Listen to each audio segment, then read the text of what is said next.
তাকে ট্রান্সফার করতে, দপ্তর কার? মুখ্যমন্ত্রী জানেন না? ট্রান্সফার হয়ে যাবে একটা ডিএম, মুখ্যমন্ত্রী দপ্তরের ট্রান্সফারিং অথরিটি মুখ্যমন্ত্রী, ওনার সিগনেচার ছাড়া ডিএম ট্রান্সফার হয় না। আইএসটিসিএস এর একমাত্র ট্রান্সফারিং অথরিটি চিফ মিনিস্টার।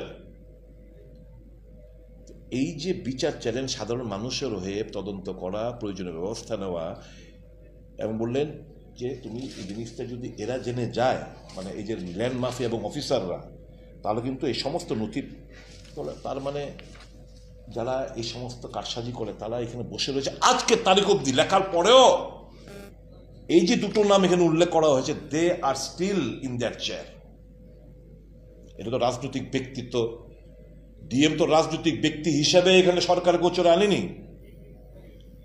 প্রশাসনের একজন আমলা, উচ্চপদস্থ কর্মকর্তা হিসেবে মানুষের রেহাই চেয়ে এই সুপারিশ করেছেন। এর কোন প্রশাসন চলছে? তার বিধানসভায় কথা বলতে দেবে না, তারপর এটা সম্পূর্ণ করতে দেবে না, মানুষের কাছে না তথ্য চলে যায়, মাইক অফ করে দেওয়া হবে, তারপর বলবে আপনি জোর চিৎকার করছেন কেন। মাইক অফ করলে আমি কিভাবে কথা বলবো? 18 সেপ্টেম্বর 2023 ইংরেজি সালে চিঠি লেখা হয়েছিল ডিএম,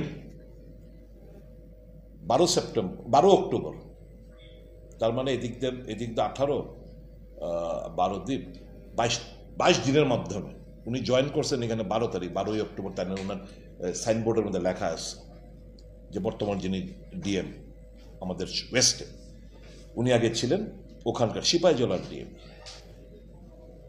এই চিঠি লেখার দুর্নীতির মধ্যে হাত দিয়েছে, কত বড় সাহস!